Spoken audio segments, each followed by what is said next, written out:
Izin Pak, baik teman-teman dan Bapak, mari kita sebelum kita mulai PJJ pada hari ini, mari kita berdoa supaya diberikan kelancaran. Berdoa dipersilakan.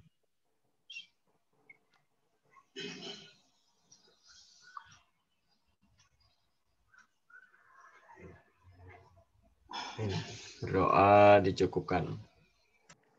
Oke, terima kasih Ustadz Zaki sudah membuka acara ini. Ya, semoga berkah ya, bisa kuat puasa seharian juga nih ya. Mas Zaki kelihatan serius nih udah 16 hari ya. Oke. Oke ya, untuk materi kita hari ini kita lanjutkan materi dulu, terus nanti kita ada kuis di akhir pertemuan, dan sebelum kuis ada paparan sekilas dua teman ya. Kemarin Mas Fran sudah ngirim ada dua teman yang bersedia untuk memaparkan ya. Saya share screen ya teman-teman ya.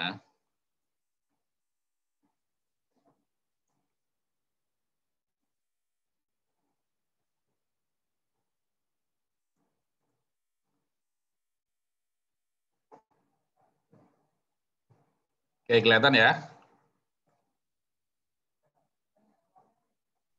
Kelihatan, Pak. Oke.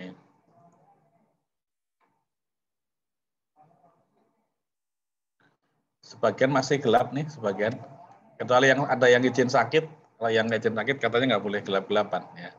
Kecuali yang mati lampu boleh lah. Ya, kalau mati lampu atau sakit silahkan, nggak apa-apa untuk ini minta izin aja nggak apa-apa ya. Atau terganggu tidurnya ya. Oke, untuk yang kali ini kita akan diskusi membahas terkait dengan aktivitas investasi ya. Masih terkait dari arus kas ya. Jadi kalau kita belajar cash flow ya, kan kemarin ada aktivitas pendanaan, investasi sama operasi ya. Nah, untuk aktivitas investasi ini nanti kita akan coba di mana atau siapa yang akan sering melakukan aktivitas ini ya. Kita mempunyai aset ya. Tentunya kalau kita kemarin bicara pendanaan, bicaranya adalah bicara utang atau modal ya. Kalau kita bicara investasi, berarti sudut pandang kita adalah aset ya. Kalau sudut pandang aset, berarti adalah sudut pandangnya, kalau judulnya investasi adalah memang itu siap untuk dilepas lah ya. Jadi ada tujuan dari perusahaan itu, dia kepingin memaksimalkan aset yang ada ya. Dan biasanya ini apa istilahnya ditujukan untuk kelebihan duit ya. Biasanya kalau dia sudah mempunyai aktivitas investasi itu cash flow-nya itu aman ya. Dia biasanya secara pendanaan sudah oke, secara aktivitas operasi juga sudah oke ya. Tapi ini secara garis besar ya, dia kepingin menaruh duitnya itu supaya dia lebih kinerja keuangannya lebih bagus lagi ya. Sebetulnya ada dua sudut pandang investasi ya. Ada yang menganggap bahwasanya dari sudut aset itu seluruhnya dianggap investasi. Tapi ada yang menganggap hanya instrumen-instrumen tertentu ya. Contoh misalnya perusahaan PT Hira ya. PT Hira itu membeli tanah ya. Membeli tanah itu untuk apa? Kalau membeli tanah itu adalah untuk kegiatan operasi perusahaan, itu bisa bukan termasuk kategori investasi. Tapi kalau kegiatannya adalah memang nanti dituju untuk dijual, ya, maka itu adalah kegiatan investasi, ya. Jadi dari sudut pandangnya seperti apa, atau niat awal di perusahaan itu seperti apa. Nah, niat awal itu sebetulnya akan tercermin nanti di jurnal-jurnalnya seperti apa, ya. Tapi sekali lagi tadi ada dua sudut pandang dari sisi perusahaan ataupun dari sudut teori terkait dengan definisi investasi, ya. Ini yang mau saya sampaikan secara aktivitas investasi itu kalau kita lihat keseluruhannya ya, ini hampir keseluruhannya ada di aset ya, yang aset ya. Di kelompok aset ini ada semua nih ya. Current asset misalnya ya. Kalau di current asset kita udah tahu naruh kasnya di mana ya. Perusahaan itu naruh kasnya di mana ya. Ini perlu kita pahami bahwasanya dengan naruh kas yang banyak dan sebagainya tentu akan bisa mengetahui kesehatan perusahaan.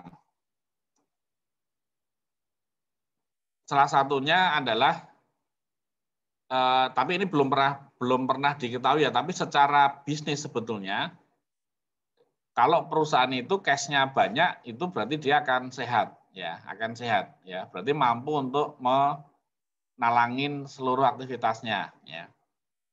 Makanya yang saya sampaikan kemarin, kalau di perusahaan besar itu biasanya hampir keseluruhannya itu dilakukan dengan kontrak ya. Jadi nanti kalau ada teman-teman mengaudit sistem mengaudit pajak suatu perusahaan ya, kalau yang pembelian kecil, kalau perusahaan swasta itu biasanya jarang ya melakukan pembelian kecil ya. Dia akan lebih nyaman kalau semuanya itu di vendorkan ya. Kalau di vendorkan berarti ada proses penagihan, ada invoice, ada faktur pajak ya. Semua aktivitas itu tercipta di perusahaan itu ya. Tadi yang PT Hirla tadi contoh misalnya nanti akan ada kalau di struktur perusahaan ya, nanti ada bagian kas misalnya. PT Hira, Mbak Clemente kerjanya di bagian kas. Mbak Erlinda kerjanya di inventoris ya. Mbak Amalia kerjanya di aset tetap ya. Mbak Alifa kerjanya di bagian piutang atau account receivable ya. Jadi akan sudah ada pekerjaan-pekerjaan tersendiri.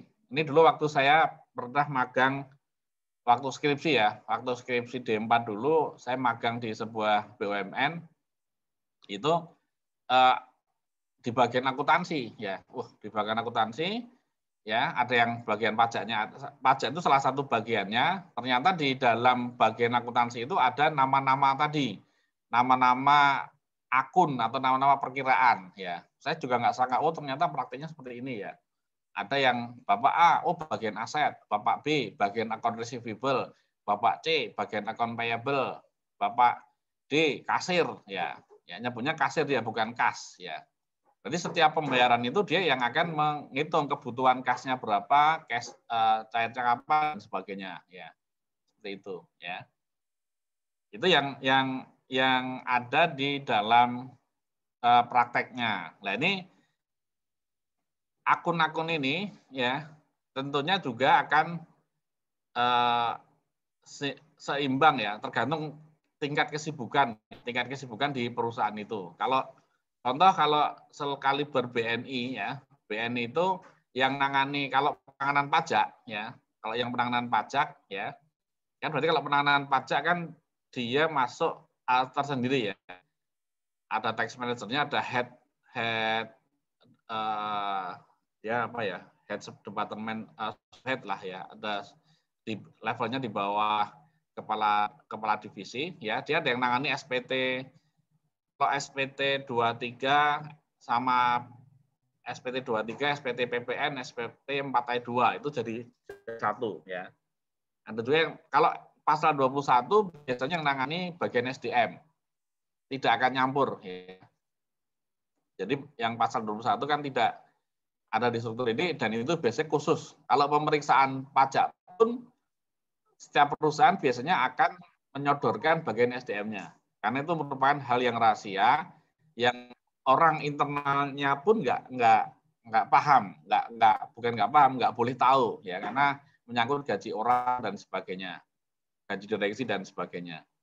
Ya biasanya kalau diperiksa pasal 21 yang maju adalah bagian SDM itu sendiri. Ya.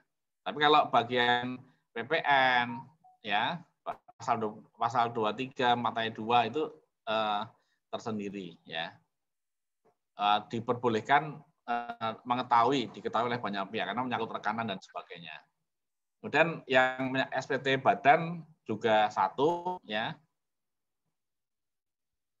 Dan itu yang akan mengurusi pelaporan SPT badan, sama biasanya dia ekualisasi, ya. Nanti kan kita akan belajar ekualisasi di habis UTS, ya.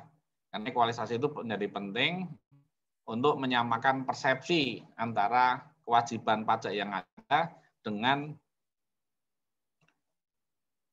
akuntansinya, apakah klop atau tidak, ya. Jadi ini sekilas tentang aktivitas investasi, ya. Aktivitas investasi, ya, ada yang tadi saya sampaikan ada current asset, ya. Kalau perusahaan itu, ini yang menjadi tantangan salah satunya, nomor rekening, ya. Nomor rekening perusahaan itu apakah bisa dihandle oleh petugas pajak atau tidak. Ini tantangan, ya. Karena kalau kita bisa menghandle nomor rekening yang ada, itu penting kalau suatu saat dia bandel, itu bisa kita ajukan untuk diblokir, ya, untuk diblokir rekeningnya. Jadi petugas pajak itu akan sangat mengurangi sampai menyita aset tetap misalnya. Kalau misalnya dia punya aset tetap, ya, akan dilakukan aktivitas penyitaan, itu dihindari, ya. Tapi kalau dengan ada rekening, itu pemberitahuan ke bank untuk diblokir itu sudah nggak bisa ngapain lagi. Ya. Rekanan nggak bisa, duit masuk boleh, bisa, tetapi duit ini nggak akan bisa, ya. Dia akan buka ke rekening bank pun juga akan kesulitan lagi, ya, rekening yang baru, ya. Karena kantor pajak itu di demo gara-gara ada blokir. Ya, kita memblokir rekening salah satu wajib pajak, ya. Ya, bayar dulu utangnya, kan itu. Begitu dibayar, ya sudah akan dibuka rekeningnya. Ini salah satu hal, ya. Dan nanti kalau ada sebagai misalnya AR juga ini tidak wajib diketahui, tapi penting untuk supaya kita melihat si perusahaan itu sampai seberapa banyak, ya. Kalau di neraca kan hanya disajikan saldo per 31 Desember itu berapa, ya. Tapi kita nggak bisa mengetahui dari rekening bank apa saja, ya. Kadang di dalam laporan auditnya disebutin bank A, bank B, bank C, gitu, ya. Itu nggak apa-apa. Tapi kita nggak tahu dia di bank A itu ada berapa rekening, bank B berapa rekening dan sebagainya. Ya, kemudian inventoris, ya, sama nih, ya. Saya sampaikan saja. Kalau inventoris nanti akan satu siklus sebetulnya, ya, sama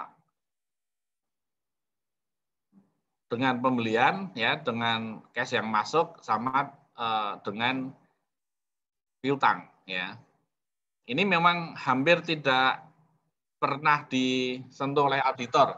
Tapi mungkin kalau saya saran ke teman-teman, ya, ini penting kalau kita sampling aja, sampling satu kasus, ya, satu atau beberapa faktur pajak, ya.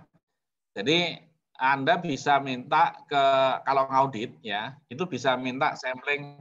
Contoh, saya minta ini dong, Pak, ini ada nomor faktur tanggal sekian, ya, faktur tanggal 29 April 2020 misalnya. Kita 2019 misalnya. Faktur tanggal 29 April 2019, ya. Ini ada faktur pajak nih, ya. Tolong saya minta ini barangnya kan menjual barang misalnya. Menjual barangnya berapa? Ya. Kemudian dicek dokumen pengiriman barang kapan dan seterusnya, ya. Jadi itu yang kita sampling istilahnya, ada beberapa. Nanti kita akan bisa mengetahui apakah aset piutang tadi itu melalui siklus yang ada atau tidak. Kalau inventory juga sama, ya. Ada pembelian barang nih, ya, ada pembelian barang, kita sampling, ya. Ada payable-nya enggak? Ini cash atau utang, ya. Kemarin kan disebutkan ada purchase, ada non payable, ada VAT in-nya kemarin. Kalau kita melakukan utang, ya. Maka itu juga bisa kita sampling. Ini ada faktur pajak masukan. Oh, berarti ini kapan ininya? Atas barang apa, ya?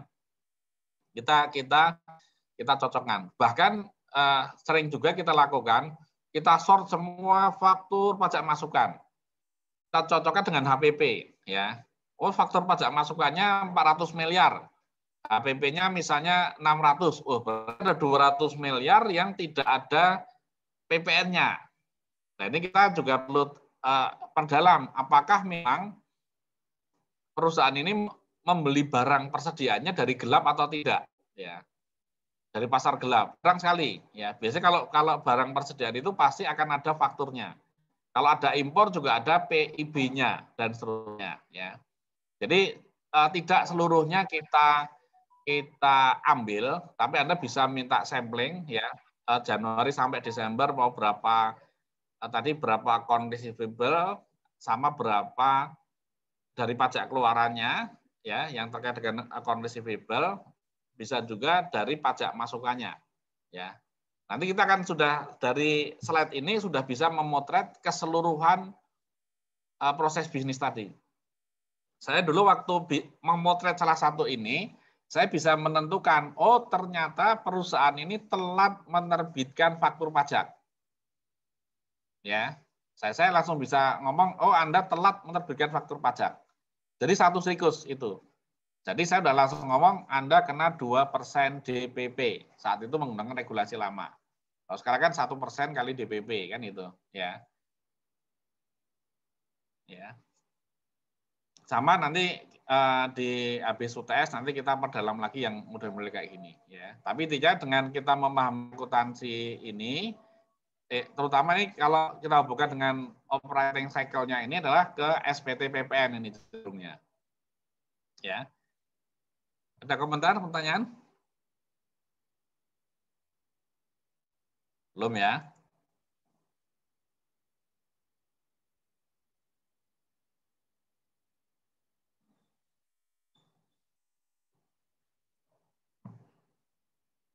Oke, ini yang ini bisa dibaca sendiri. Kalau untuk melihat dari ini kan tentu data itu kalau terkait dengan piutang, ya, terkait dengan teori yang ada di PPT ini, ya. Kalau terkait dengan piutang, kita bisa nariknya tentu dari faktur pajak keluaran, ya. Faktur pajak keluaran, ya. Anda bisa narik faktur pajak keluaran, nanti silakan untuk dicek, ya. Ini biasanya kalau faktur pajak keluaran ini kan sudah disampaikan di SPT, apalagi sudah ada e-faktur sekarang, sudah ada semua, Anda sudah bisa membuat sum, itu membuat jumlah. Kira-kira pelanggan utamanya siapa nih, ya. Perusahaan ini pelanggan utamanya siapa? Disortir aja, oh setiap bulan, ya. Tadi saya sampaikan, kemarin pernah saya sampaikan, kalau SPT tahunan itu nanti sampainya SPT tahunan 2021 sampainya 2022. Ya, tapi kita sudah mulai nyicil per masa pajak, ya. Di dalam masa pajak itu, oh ini ada SPT PPN, kita sort, kita ambil. Berarti pajak keluarannya ini. Oh, berarti kita akan tahu dari pajak keluaran itu vendornya, rekanannya, atau piutangnya si perusahaan itu ke siapa saja. Urut nomor 1 sampai sekian besar. Nah, nanti kita hubungkan, kalau kita sudah sortir, kita akan bisa tahu ini. Oh, ini barangnya apa, dan sebagainya. Kita akan menilai kewajaran dari situ bermain dengan angka. Ya. Karena itu yang data yang kita punya. Lah, untuk yang vendor, ya, vendornya dari pembelian, ya. Ini barangnya apa saja sih? Kok sering banget ya beli barang dari PTA, ya? Kok sering banget beli barang dari PTB?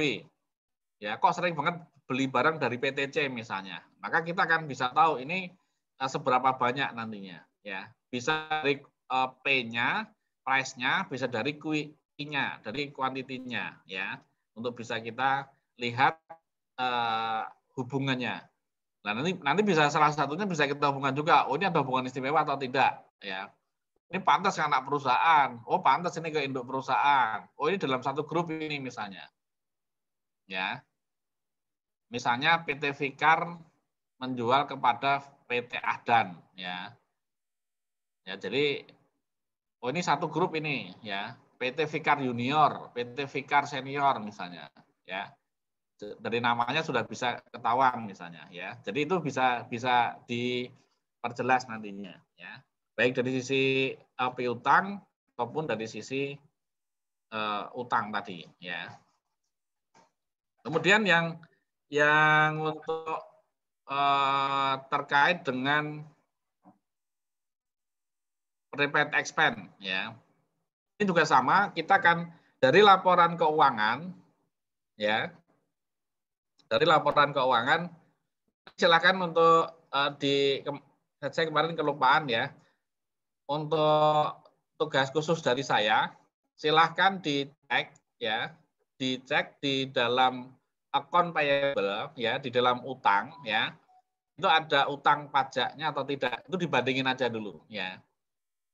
Jadi utang pajak yang ada di laporan nanti ditambahkan ya, ditambahkan di dalam tugas ya, ada sheet khusus, ada kolom, ada sheet khusus untuk silakan mengevaluasi, menganalisis terkait dengan utang pajaknya ya. Akan bandingkan dari tahun ke tahun ya. Nanti kita bisa mencoba membaca itu nanti ya. Mungkin tidak langsung tidak termasuk yang akan dikumpulkan, tapi itu silahkan langsung dicicil saja. Umum Anda baru mengkolek data ya. Ya. Nanti akan kita lihat trennya seperti apa, utang pajaknya apa saja di situ ya. Ya, utang pajak kan per 31 Desember posisinya ya. Terus nanti kita bisa ngapain ya. Dari situ kita akan bisa membaca jenis-jenis kewajiban pajak apa yang dilakukan oleh perusahaan tersebut ya. Kemudian yang ini yang disebutkan ini yang prepaid expense ya. Pajak dibayar, beban dibayar di muka ya. Ini ada yang bisa, ini contohnya sewa ya, kalau di sini sewa ya. Nggak usah saya tanya, ini sewa. Sewa itu biasanya dibayarkan di depan ya. Sewa itu dibayarkan di depan ya. Kalau sewa gedung ya ada 4 tahun, 5 tahun di depan ya. Kira-kira kalau hubungannya dengan pajak apa nih? Kenapa harus kita perdalam ini prepaid expense ini? Mbak Amelia bisa mengasih komentar? Ini kenapa menjadi pembahasan kita? Ada prepaid expense terkait sewa.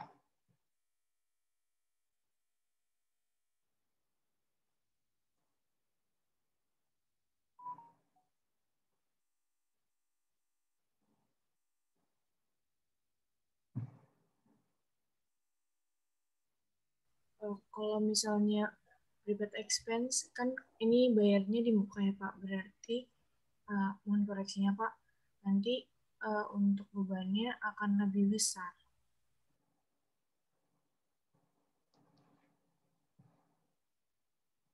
Ya, jadi pembayaran pajaknya ini konsekuensinya kan bayar pajak di depan ya. Jadi kalau ada beban sewa, kita akan hubungkan ini. Berarti dia akan ada beban pajak di depan ya. Beban pajaknya itu dibayar, pasti pembayaran pajak sesuai PP 94 2010 maka terutang saat dibayarkan kan itu. Ini sewa itu pasti dibayarkan duluan ya. Dan nanti akan bisa jomplang itu. Misalnya sewanya 4 tahun ya. Sewanya 4 tahun kemudian akan dibayarkan, akan dibebankan setiap tahun.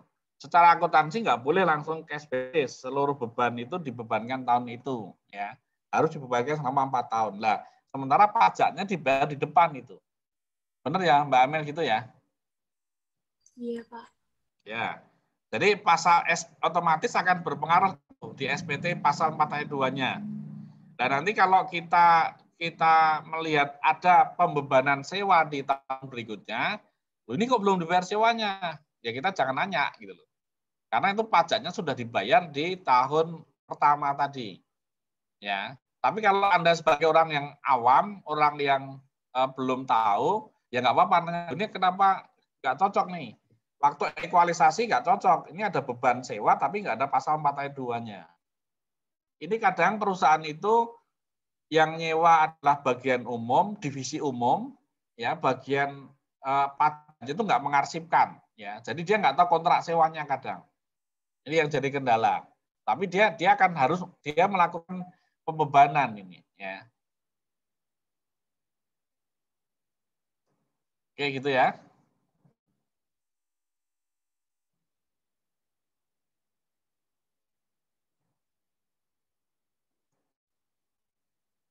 Kemudian untuk persediaan, ya,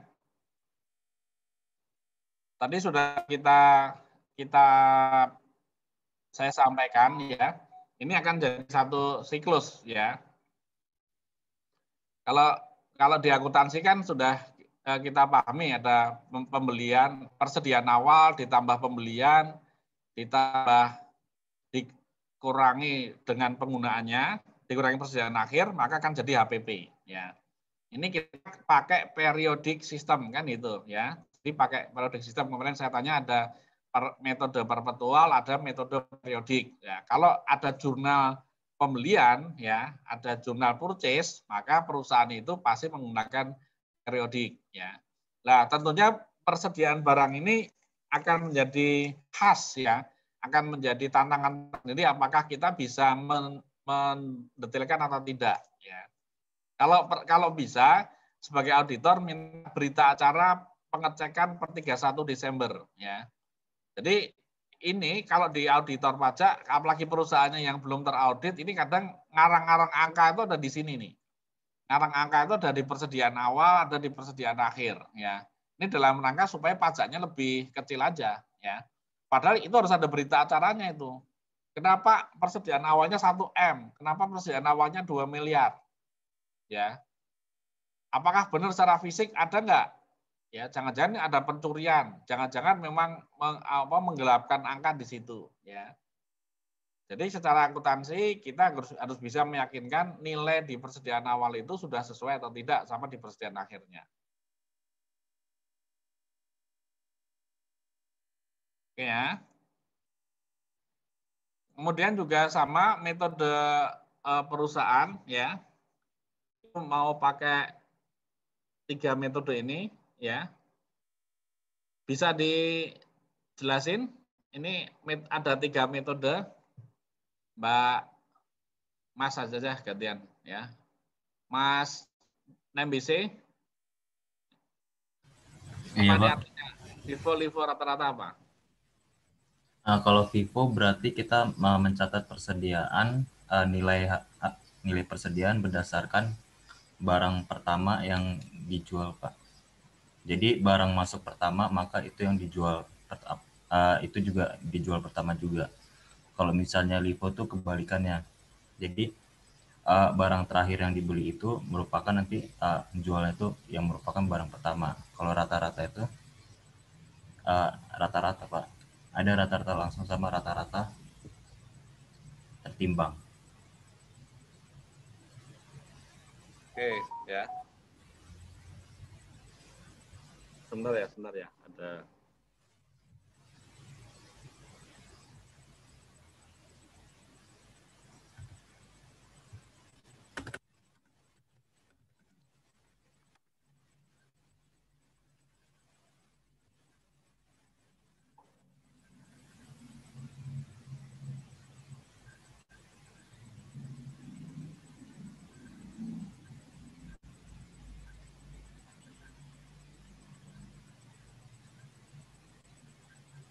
Ini rapat nih OMK Wirausaha sama Kementerian Koperasi.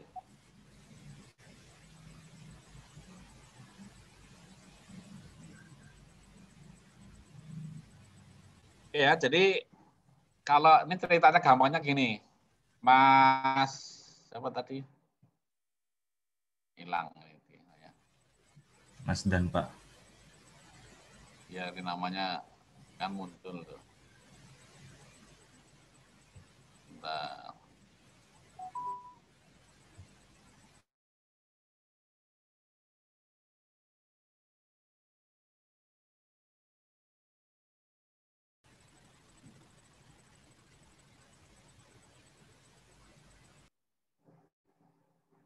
Jadi contohnya ini aja, contohnya itu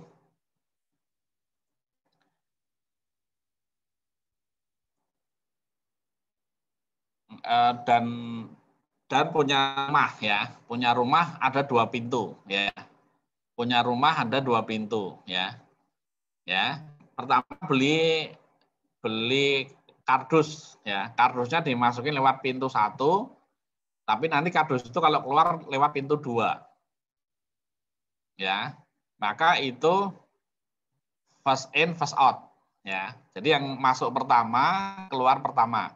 Punya 2 pintu nih Mas Dan, ya. Rumahnya ada 2 pintu, pintu 1 untuk masukin barang, pintu 2 untuk ngeluarin barang. Jadi pasti yang masuk pertama akan keluar yang pertama. Dan ini barangnya harus sama. Kalau Mas Zaki, itu rupanya cuma 1 pintu.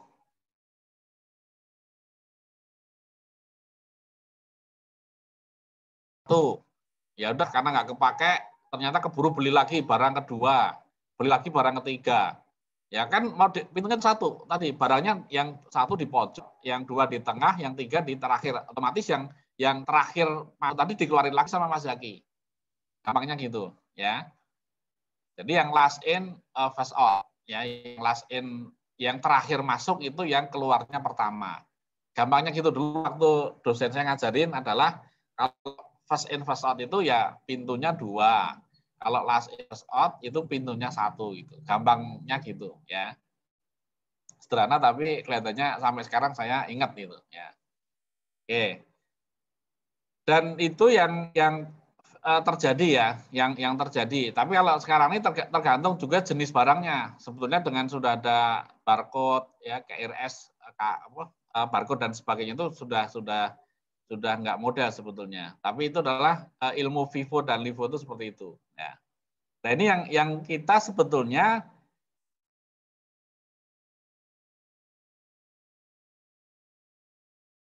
campur sekarang ya. Sistemnya hampir relatif, hampir dipakai itu rata-rata ya. Hampir dipakai itu rata-rata. Karena apa? Kita nggak tahu sedinamis apa antara harga sama fluktuasinya ya. Jadi kalau misalnya kita membeli sebuah barang ya, kayak contoh gula pasir kemarin ya, gula pasir saya amati di pasar kok habis ya. Oh ternyata buka puasa yang menyebabkan permintaan meningkat ya. Itu bagus dari sisi ekonomi, tapi dari sisi pedagang karena permintaan meningkat harga naik dia ya. Sampai dia nggak bisa beli barang lagi nih ya. Nggak bisa beli gula lagi si pedagangnya tadi. Oh ini berarti apa nih ya. Ya.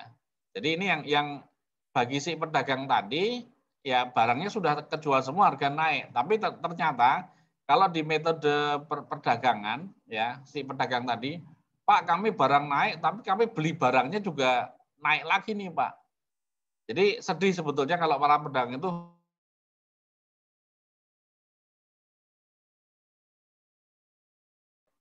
ayam juga sama, ayam biasanya 65.000 jadi 70 atau jadi 80 misalnya. Nah dia juga karena belinya juga naik lagi, sebetulnya keuntungan dia relatif sama. Ya, lah kalau dia nggak menaikkan harga, dia nggak bisa beli barang lagi tadi. Ya. Nah ini sekilas tentang perlifoan dan pervivoan, dan Anda sudah tahu di pasal 10 Undang-Undang PPH itu berlaku ketentuan itu ya. Metode mana yang akan digunakan ya. Oke, kemudian di akuntansi Anda juga sudah mengetahui tentang adanya direct material ya, direct labor ya, sama overhead ya. Anda sudah tahu adanya direct material ya, bahan baku, direct labor ya, sama overhead ya. Ini kalau dulu belajar di cost accounting ya. Saya pernah ngaudit perusahaan keramik ya, pernah ngaudit perusahaan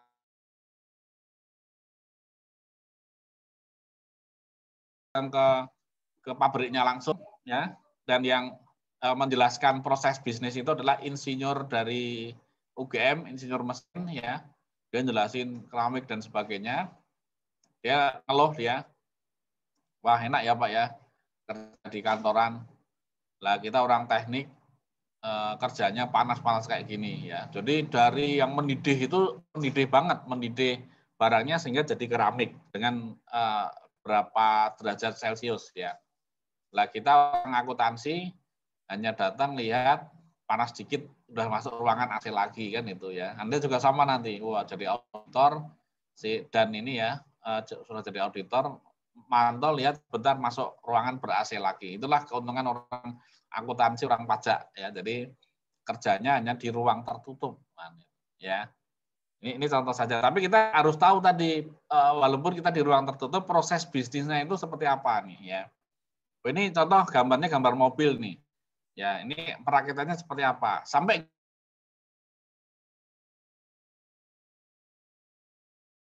mungkin JK-nya kemana ya? Kalau ada potongan serpihan-serpihan itu dijual kemana ya? Powernya seperti apa nih? Ya, ini pakai royalti atau tidak? Jadi kalau kita mengetahui prosesnya, itu akan lebih gampang kita memahami, menghubungkan dengan aspek pajaknya. Contoh waktu saya ke pabrik itu juga tahu, loh ini pabriknya itu kok kawasannya 5.000 meter. Ternyata yang disajikan di laporan keuangan gedungnya hanya dari 5.000 meter tadi gedungnya hanya 1.000 meter. Padahal aktual gedungnya ada 1.500 meter misalnya. Berarti 500 meter yang belum terlaporkan ini. Ya, saya tanya ini kenapa nggak ada gedungnya ini luasnya 1.400. Ya, kenapa yang dilaporkan di SPT, dilaporkan di neraca 1.000 meter? Ya, maka kita akan tahu, oh berarti kita mendapatkan kegiatan membangun sendiri misalnya.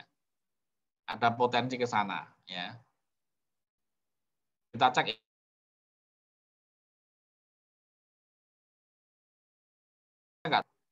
Kalau sewa jelas, tapi lahannya dia nih dari 5.000 meter tadi lahannya dia. Ya dari situ maka kita bisa kalau Anda melihat fisik ya bangunan itu bisa kita hubungkan kewajiban pajak apa yang kira-kira masih belum terlaksana.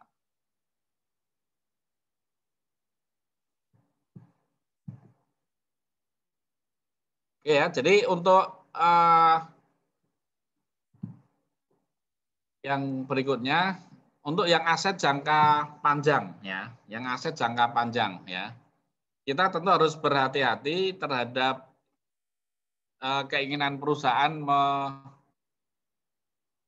melakukan pembelian aset jangka panjang ya. Ini biasanya dia akan melakukan investasi ini kalau dia mempunyai likuiditas yang cukup atau memang ada ekspansi ya. Contoh misalnya kayak pabrik yang ada di kawasan Bekasi ya, mau nggak mau dia karena mau ada perluan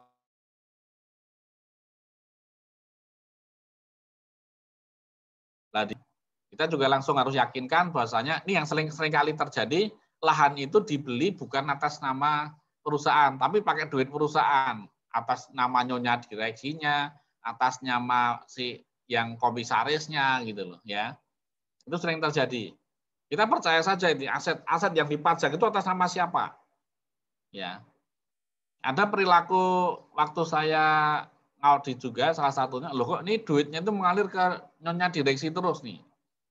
Jadi si Mas Zaki sebagai manajer keuangan, direktur keuangan itu dibatasi duitnya. Ya, hanya berboleh misalnya di bawah 100 juta terus ya. Kalau melebihi duitnya dimasukkan ke rekeningnya nyonya direksi ya. Itu terjadi ya. Karena Mas Zaki tadi walaupun direktur dia pekerja misalnya. Nah, itu ketahuan ya. Waktu teks amnesti itu jadi booming itu. Karena kita nggak tertib di akuntansi itu berarti ya. Karena kalau tertib di akuntansi ya duit perusahaan, rekening perusahaan. Jangan rekening nyonya direksi.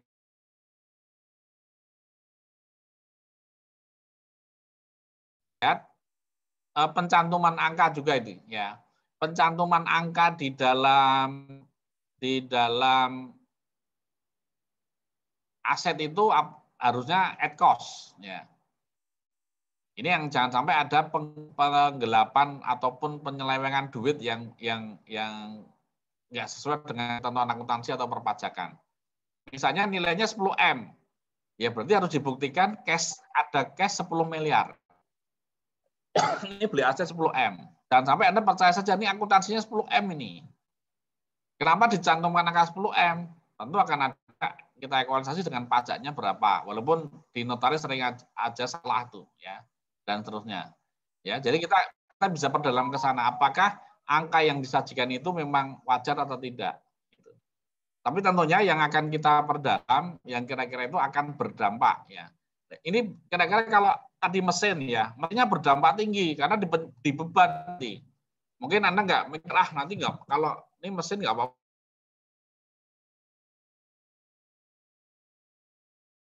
kan nggak, ya kita akan rugi nanti kalau kok bangunannya segini 30 M, ya kita akan rugi di penyusutan. Kalau ada penyusutan, pembebanan nggak bayar pajak. Gitu. Itulah kenapa akuntansi aset ini menjadi penting bagi kita, bagi auditor untuk mengetahui, melihat kewajarannya di mana. Ya.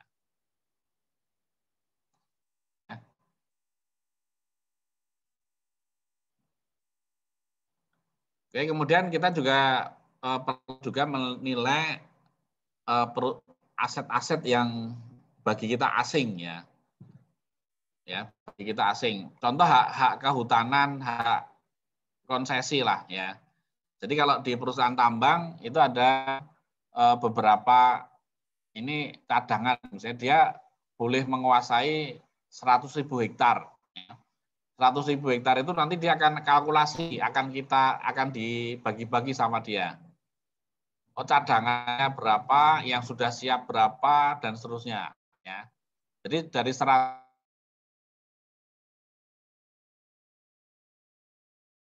dicapcah sama dia, oh nanti kita mencantumkan di neraca ini itu seperti apa. Ya. Ini juga sama kalau nanti Anda merisak perusahaan sawit. Ya. Sawit itu kan misalnya panennya di atas 10 tahun atau 20 tahun ya. Nah, pada waktu nanam itu gimana? Ya. Akuntansinya apakah di-expand-kan? Akuntansinya apakah nanti dijadikan aset tetap? Dan nanti begitu panen baru dia dibebankan. Jadi matching cost against revenue ya. Matching antara cost-nya itu kapan? Ini penting bagi kita. Jadi kalau mau mengkoreksi fiskal itu kita bisa dari sini nanti. Yang penting ini layak enggak dia dicantumkan di dalam aset. Ya.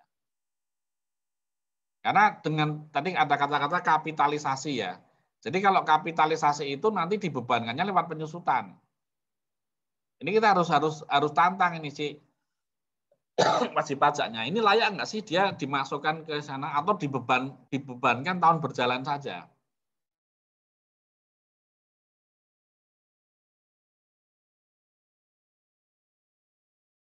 Maka definisi-definisi menjadi penting supaya kita waktu kan ini perusahaan ini kan ada yang bisa memperoleh pendapatan itu ada yang di atas 5 tahun, ada yang langsung bisa tahun itu, ada yang 10 tahun, ada yang 15 tahun ya.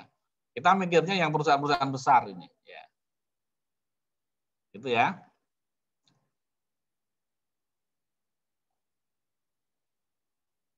Ini penting ya untuk pengecekan metodenya. Saya kira Anda sudah tahu. Ini bukan depresi ya, depresi ya. Depresi itu untuk aset yang di pertambangan tadi ya.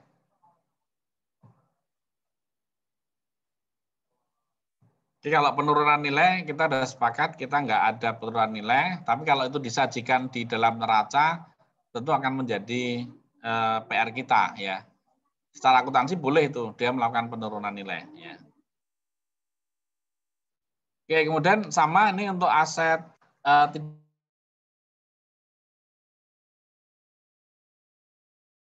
munculnya aset tidak berwujud itu kenapa ya? Kenapa dia muncul ya?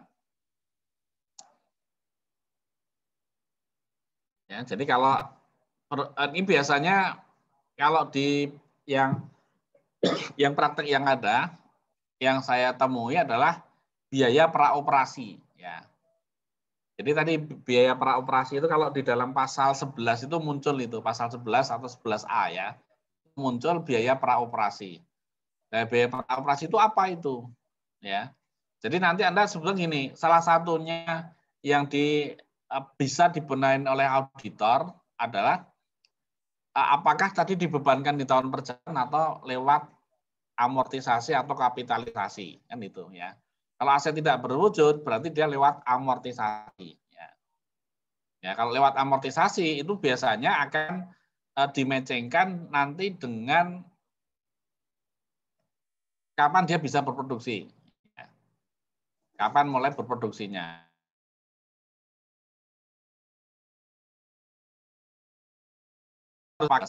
Kapan dia masuk aset berwujud, kapan tidak, kapan dia masuk current expense. Ya. Jangan sampai yang aset berwujud dan tidak berwujud ini menjadi rancu. Ya. Contoh saya mau buka bimbingan belajar Primagama misalnya, atau bimbingan belajar apa misalnya ya. Maka saya harus amortisasi nih, izinnya berapa nih? Oh 5 tahun Pak. Ya udah 5 tahun berarti yang saya bayarkan itu bebannya untuk 5 tahun, tidak bisa langsung tahun ini. Ya. Saya izin untuk mengelola merek ya, merek KFC ya, KFC membayar royalti ya. Metode pembayarannya berapa? Kalau ada yang dibayarkan setiap bulan nggak masalah, tapi ada pembayaran setiap 5 tahun sekali misalnya. Maka aset tidak berwujud tadi harus saya bebankan di beberapa tahun sesuai manfaat yang ada.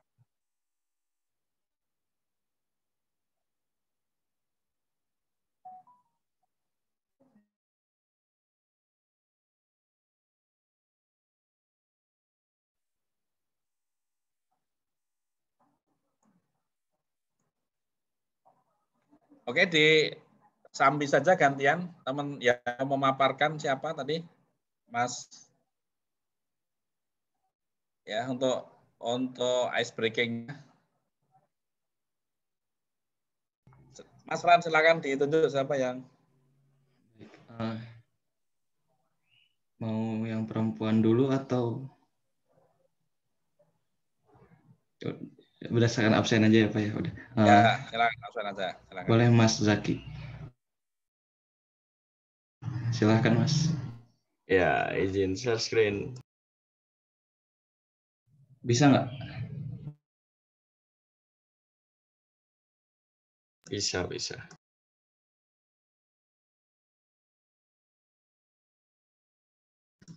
Izin bertanya Pak, ini yang dipaparkan semuanya atau gimana Pak? Yang dipaparkan semuanya.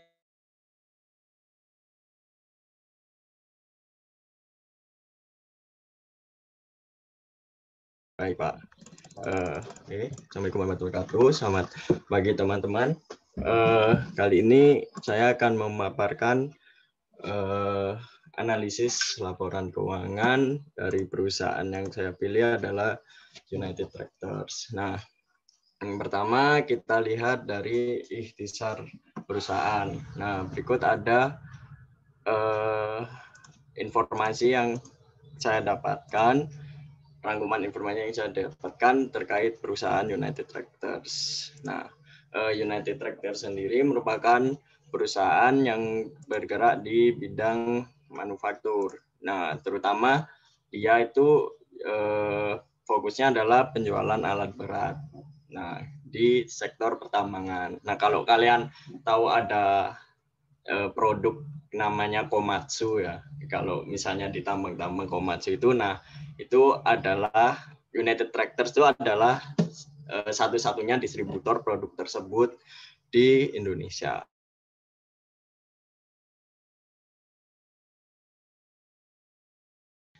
Tanggal 13 Oktober tahun 1972 dengan dasar hukum sebagai berikut: Akta Pendirian nomor 69 yang disahkan oleh Notaris Joyo Mulyadi dan seterusnya. Lalu anggaran dasar perseroan juga mengalami beberapa perubahan. Nah, perubahan yang paling terakhir itu adalah tahun 2019, yaitu dalam Akta nomor 64 tanggal 16 April tahun 2019. Nah, ini juga ada data NPWP perusahaan, lalu alamat kantor pusatnya, seperti itu. Nah, ini mungkin untuk data umum perusahaan, informasi perusahaannya. Nah, selanjutnya kita lanjut ke analisis industri. Nah, untuk industri sendiri, United Tractors ini merupakan anak perusahaan dari Astra. Nah, dan United Tractors sendiri itu memiliki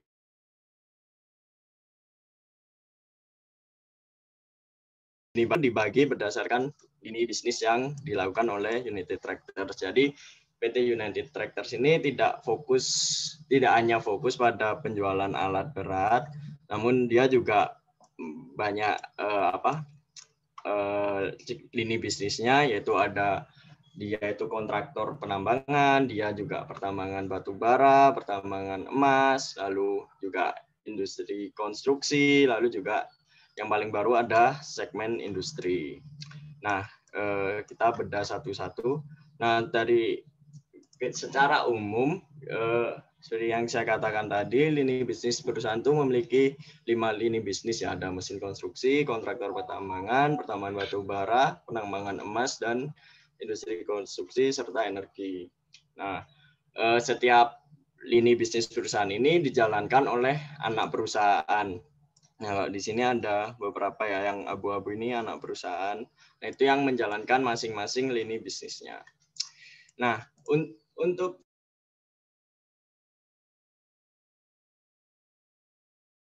keuangannya itu dari 2018 sampai 2020. Nah, berdasarkan yang saya temukan, sebenarnya yang paling banyak menyumbang pendapatan bersih perusahaan itu adalah segmen usaha kontraktor penambangan. Nah, ini dapat dilihat ya. Yang kedua baru mesin konstruksi. Nah, ini persentasenya seperti ini. Dan tiap tahun 2019 itu mengalami penurunan secara keseluruhan ya. Karena hal ini disebabkan karena indeks harga batu bara itu turun. Jadi juga berimbas pada pendapatan perusahaan. Nah, lalu kita bahas per segmen usaha.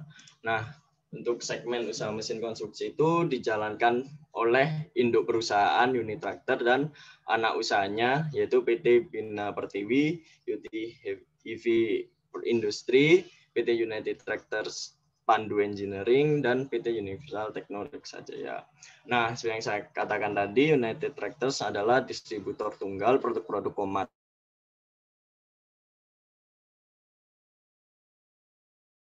Apa sih yang dijalankan di segmen usaha mesin konstruksi ini? Nah, fokusnya itu adalah penjualan alat berat dan kendaraan transportasi ke berbagai sektor utama seperti pertambangan, konstruksi, perkebunan, hutan, serta industri dan transportasi. Nah, selain jualan kendaraan transportasi, perusahaan juga menyediakan jasa untuk mendukung penjualan itu sendiri. Nah, jasanya apa aja? Ada konsultasi lapangan, jadi pelanggan itu bisa konsultasi memanfaatkan jasa ini, kira-kira kendaraan yang cocok apa, seperti itu. Nah, lalu berdasarkan survei internal perusahaan juga, perusahaan ini tercatat sebagai distributor alat berat terbesar di Indonesia dengan pangsa pasar sekitar 36% melalui penjualan produk-produk Komatsu. Gitu. Nah, ini kinerjanya dari tahun ke tahun ya. Nah, pada tahun 2018 itu terjadi peningkatan. Ini disebabkan karena pemulihan harga komoditas batu bara dan serta ada program percepatan infrastruktur pemerintah. Nah, saking banyaknya permintaan, kendala yang dihadapi perusahaan di tahun 2018 itu adalah sulit untuk mengimbangi permintaan itu. Nah, ini dibuktikan dengan peningkatan pendapatan bersih sebesar 20% dari tahun 2017.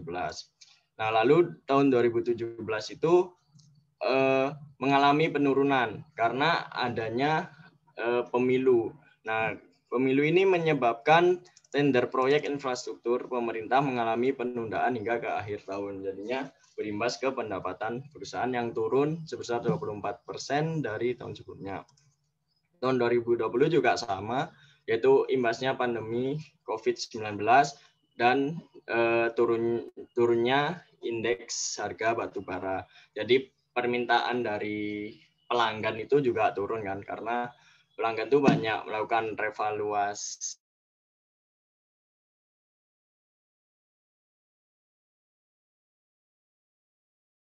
ke kontraktor penambangan. Nah, ini dijalankan oleh anak perusahaan United Tractors, yaitu PT Pama Persada Nusantara atau biasanya disingkat PAMA.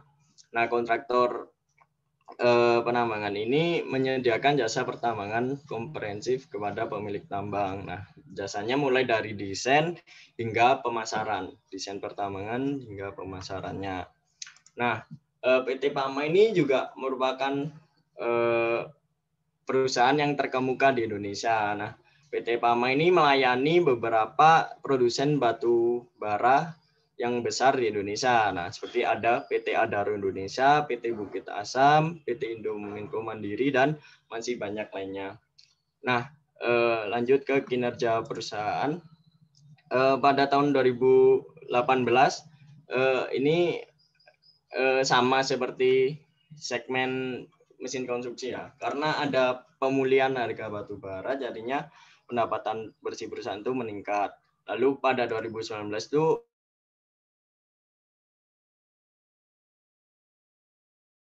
agak turun kan. Nah, padahal tahun 2019 ini peningkatan produksi batu bara naik 5% dari tahun sebelumnya. Jadi sangat disayangkan sekali. Padahal perusahaan itu produksinya udah meningkat, tapi karena harga batu bara yang turun, ya akhirnya menyebabkan pendapatan bersih perusahaan itu juga turun. Lanjut pada tahun 2020 juga sama, harga batu bara itu turun, jadi perusahaan yang dilayani oleh Pama itu melakukan revisi produksi. Nah, sehingga hal ini berpengaruh terhadap pendapatan perusahaan yang mengalami penurunan sebesar 26%. Lanjut ke segmen pertambangan batu bara. Nah, kalau segmen usaha pertambangan batu bara ini dijalankan oleh PT Tuah Turangga Agung atau TTA. Nah, PT Pertambangan PT TTA ini memiliki konsensi atas 9 lahan batu bara di Pulau Kalimantan dan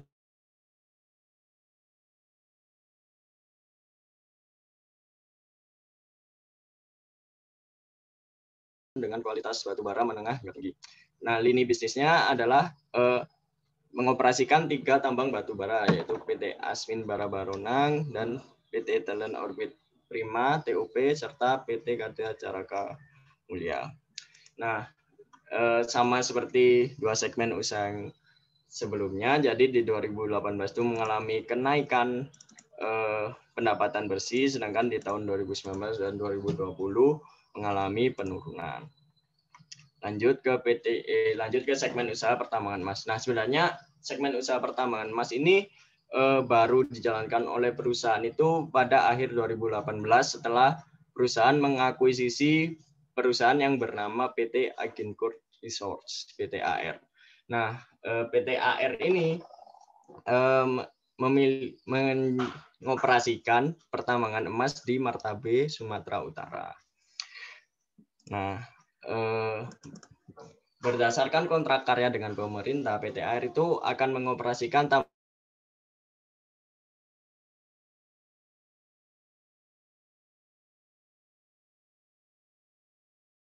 itu mencapai 8,1 juta ton ons emas dengan estimasi cadangan emas sebesar 4,5 juta ons. Nah, ini juga tahun 2019 seluruh target yang ditetapkan oleh perusahaan induk itu tercapai oleh PT AR. Nah, hal ini mencatatkan pendapatan bersih 7,9 triliun di tahun 2019. Sedangkan di tahun 2020 itu karena ada kebijakan PSBB, jadi adanya hambatan logistik dan mobilisasi karyawan. Nah, lalu selanjutnya ada usaha industri konstruksi. Nah, ini juga dijalankan perusahaan pada tahun 2015 setelah mengakuisisi PT Akset. Nah, sama seperti segmen usaha yang di atas, yaitu pada tahun 2018 itu perusahaan segmen usaha industri konstruksi itu mengalami 19 karena adanya pemilu, ada penundaan tender itu tadi. Nah, jadi menyebabkan pendapatannya naik, tapi perusahaan mengalami kerugian karena 2019 itu perusahaan dapat banyak proyek nih. Nah, tapi itunya diundur ya, jadinya walaupun dia pendapatannya naik, tapi beban perusahaannya itu masih tinggi, jadi mengalami kerugian sebesar 1,1 triliun. Nah, lalu di 2020 karena efek pandemi juga mengalami penurunan yang sangat signifikan, yaitu sebesar 70% dari tahun sebelumnya. Nah, lanjut ke segmen usaha energi. Nah, kalau segmen usaha energi ini juga baru di tahun 2017. Nah, saat ini perusahaan itu sedang membangun PLTU Jawa 4 yang terletak di Jepara. Nah, nantinya PLTU ini tuh bakal digunakan perusahaan untuk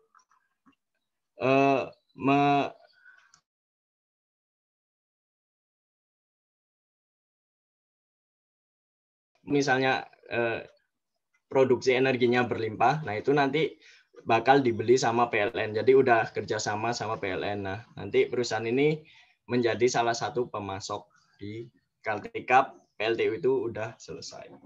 Nah, lanjut ke strategi, analisis strategi perusahaan. Nah, ini ada strategi jangka panjang. Nah, jangka panjangnya perusahaan itu menjalankan 3 strategi bisnis, yaitu differentiation, diversification, dan digitalization. Nah, differentiation itu strategi untuk meningkatkan keunggulan kompetitif dengan menyediakan produk yang andal didukung oleh sistem dan cakupan layan purna jual terbaik dan sumber daya manusia yang memiliki kompetensi dan integritas tinggi untuk memberikan solusi bisnis. Lalu diversifikasi itu adalah untuk menyeimbangkan portofolio perusahaan. Nah, ini sejalan juga kan dengan industri perusahaan tadi yang ada 5. Nah, itu kenapa kok banyak banget sih industri perusahaan? Nah, itu supaya dia portofolionya itu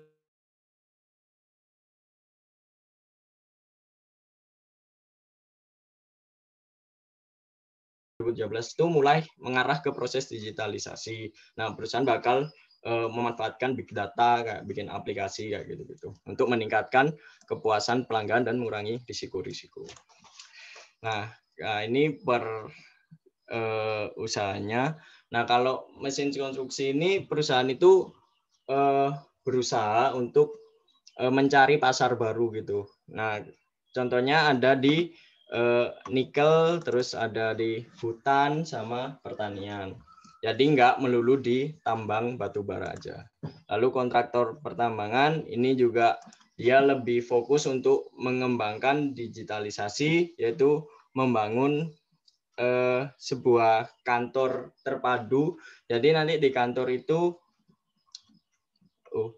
di kantor itu nanti pelanggan itu bisa kayak desain-desain pertambangannya kayak gitu.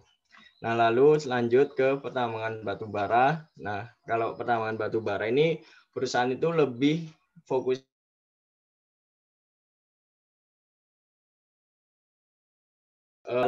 distributor penjual batu bara lokal. Nah, jadi nanti bisa membantu penjualan perusahaan. Lalu selanjutnya tambang emas. Nah, ini juga perusahaan itu juga meneruskan eksplorasi tambang emas untuk menjaga umur tambangnya. Lalu untuk ini ada energi tadi yang saya sebutkan. Nah, ini masih membangun PLTU Jawa 4. Nah, nanti kalau udah selesai itu bakal menjadi pemasok utama PLN seperti itu. Nah, ini juga ada aspek-aspek pemasaran perusahaan. Jadi ada strategi pemasaran, yaitu dengan membuat inisiatif penjualan, yaitu dengan harganya yang kompetitif, lalu buat program komunikasi seperti itu. Lalu ada penetrasi pasar baru yang saya sebutkan tadi, yaitu sektor konstruksi, sektor pengaspalan. Nah, ini juga untuk pengaspalan ini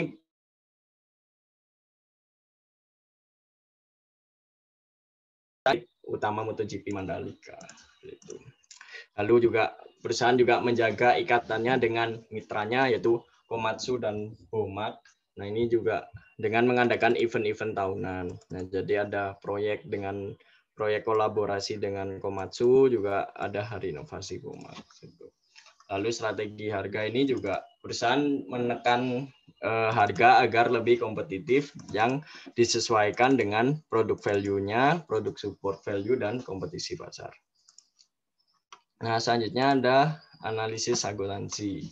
Nah, Untuk identifikasi dan nilai kebijakan akuntansi, nah PT United Tractors ini berpedoman pada PSAK dan ISAK. Dan selalu melakukan pembaruan metode pelaporan apabila terdapat pedoman pelaporan yang baru. Nah, komponen pelaporan yang penting karena perusahaan bergerak di bidang manufaktur itu adalah pos persediaan dan amortisasi.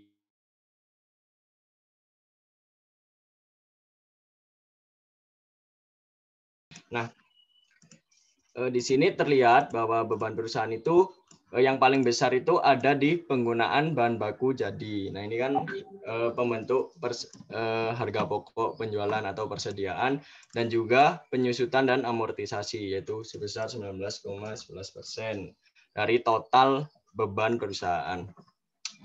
Nah, jadi dua pos ini sangat penting bagi perusahaan untuk mengatur bebannya. Nah, jadi ini perlu diwaspadai juga oleh investor karena dua pos ini itu memiliki fleksibilitas yang tinggi terkait kebijakan akuntansinya. Nah, untuk persediaan sendiri itu perusahaan membagi banyak sekali pengukuran nilai persediaannya. Nah, ini dibedakan per segmen usaha. Jadi perusahaan menggunakan lokon, terus untuk unit alat berat menggunakan metode identifikasi khusus, lalu persediaan suku cadang perusahaan menggunakan metode rata-rata, lalu untuk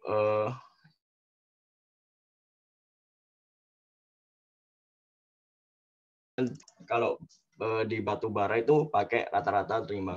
Nah, ini sangat banyak sekali ya penilaian persediaan perusahaan. Nah, ini juga bisa aja perusahaan mengatur nilai persediaannya supaya menghindari pajak juga bisa, terus juga bisa untuk agar terlihat bagus. Nah, dengan memainkan angka-angka persediaan. Lalu juga aset tetap. Nah, kan kalau aset tetap kan identik dengan penyusutan. Nah, kalau penyusutan di akuntansi itu kan tidak ditentukan kan. Perusahaan dibebaskan untuk mengestimasi masa manfaat asetnya. Nah, jadi kalau misalnya perusahaan beli mesin nih, lalu diestimasi, oh ini mesin cuma 5 tahun kayak gitu kan. Nah, itu bisa aja bebannya jadi tinggi dan perusahaan itu pendapatannya jadi rendah kayak gitu. Bisa juga sebaliknya, estimasinya dilamakan biar bebannya rendah lalu pendapatannya besar dan menarik investor seperti itu. Nah, ini tingkat fleksibilitas.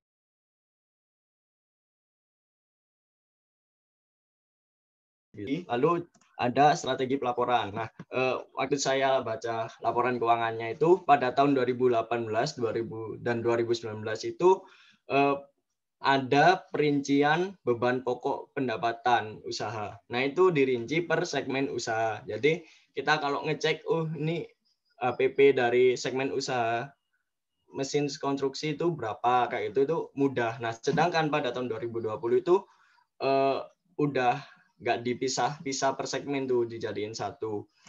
Nah, jadi tuh kayak sulit gitu loh tracing. Oh, ini bebannya yang paling besar segmen usaha mana seperti itu. Jadi sangat sulit menentukan bisa dikatakan menentukan efisiensi perusahaan dalam mengatur HPP-nya. Nah, ini ada beberapa red flag indikasi perusahaan. Nah, yang pertama pada tahun 2020 itu perusahaan mengalami peningkatan cash flow operasi sebesar 96%, tapi laba perusahaan justru mengalami penurunan sebesar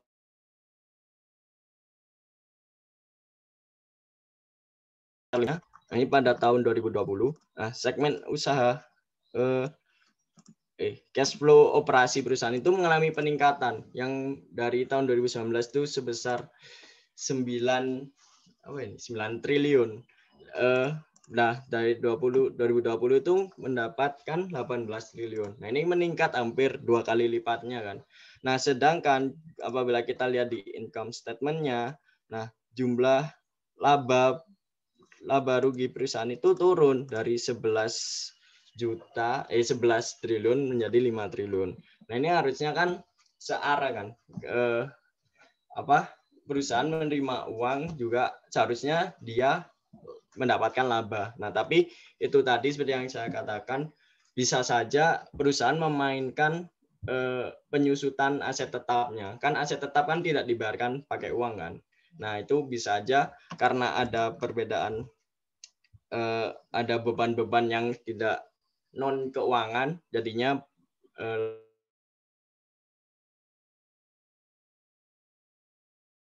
verifikasi lebih lanjut karena informasi yang saya dapatkan terbatas, jadi saya menyarankan untuk diidentifikasi lebih lanjut seperti itu. Lalu ada pada tahun 2018 perusahaan melakukan penilaian kembali kewajiban sebelum pajak yang mengalami kenaikan cukup pesat. Nah, ini kita lihat di SOFP-nya. Penilaian kembali. Oh, di income statement. Sorry.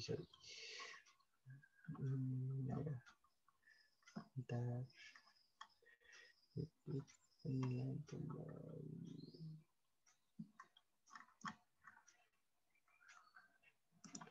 Nah, ini itu ada revaluasi aset tetap sebelum pajak. Nah, ini tuh nggak diketahui alasan perusahaan melakukan revaluasi itu apa. Nah, jadi ini tuh perlu diidentifikasi lebih lanjut ini alasan perusahaan melakukan revaluasi. Nah, ini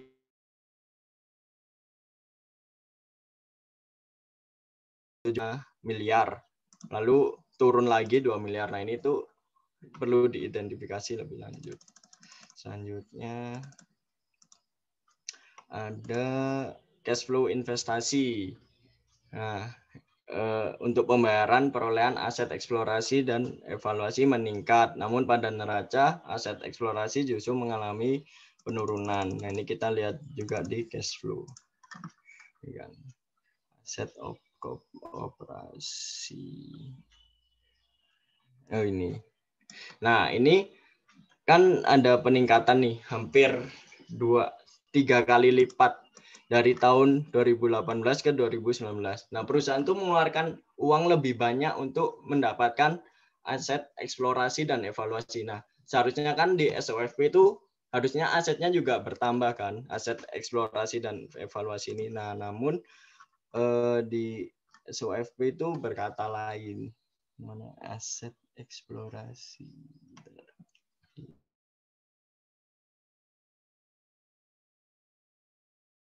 18 itu nilainya sebesar tadi. Nah, sebesar 5 miliar. 5 miliar. Nah, namun di 2019 itu mengalami penurunan. Nah, seharusnya kan logikanya kalau kita udah bayar banyak untuk mendapatkan aset eksplorasi, harusnya aset yang kita miliki di SOFP itu meningkat juga. Nah, ini malah mengalami penurunan. Nah, ini bisa juga diidentifikasi lebih lanjut lagi. Seperti itu. Lalu ini juga ada nilai persediaan perusahaan turun, namun penjualan perusahaan cenderung stabil. Nah,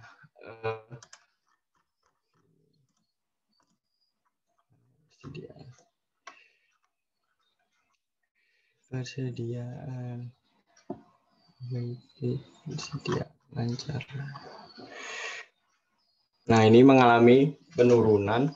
Nah, seharusnya kan kalau persediaan itu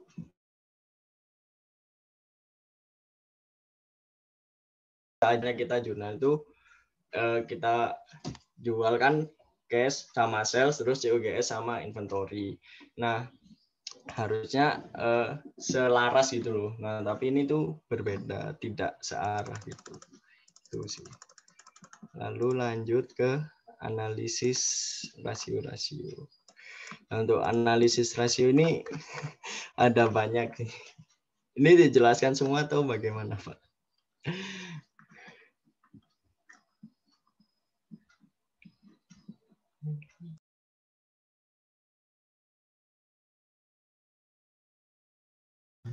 Yang bisa dijelasin dulu aja. Oke. Nah, ini ada analisis keuangan ya. Ini tuh apa langsung ke Nah, ini ada gross profit margin. Nah, gross profit margin perusahaan itu pada tahun 2018 hingga tahun 2020 itu stabil di atas 20%. Nah, ini menunjukkan efisien perusahaan mengelola HPP-nya itu sebesar 20%. Jadi HPP-nya 80% dari penjualannya. Nah, namun angka 20% ini juga masih belum bisa dikatakan bagus atau tidak, karena saya juga belum mencari data terkait standar di industri ini. Jadi belum bisa dikatakan bagus atau buruknya. NPM juga sama.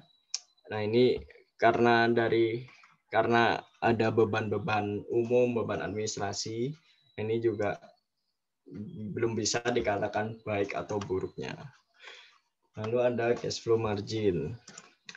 Nah, pertama ada cash flow margin, itu menunjukkan antara aktivitas operasi dan penjualan yang dihasilkan. Nah, semakin tinggi persentase cash flow marginnya, maka semakin banyak uang tunai yang tersedia dari penjualan untuk membayar pemasok, dividen, utilitas, dan utang. Nah, ini juga belum bisa dikatakan baik atau buruk karena saya belum mencari standar di industri tersebut. Lalu ada return on asset. Ini efektivitas perusahaan dalam mengelola asetnya. Nah, ini juga ada angka seperti ini. Ini juga belum bisa ditentukan baik buruknya karena belum tahu di perusahaan peer-nya. Gitu.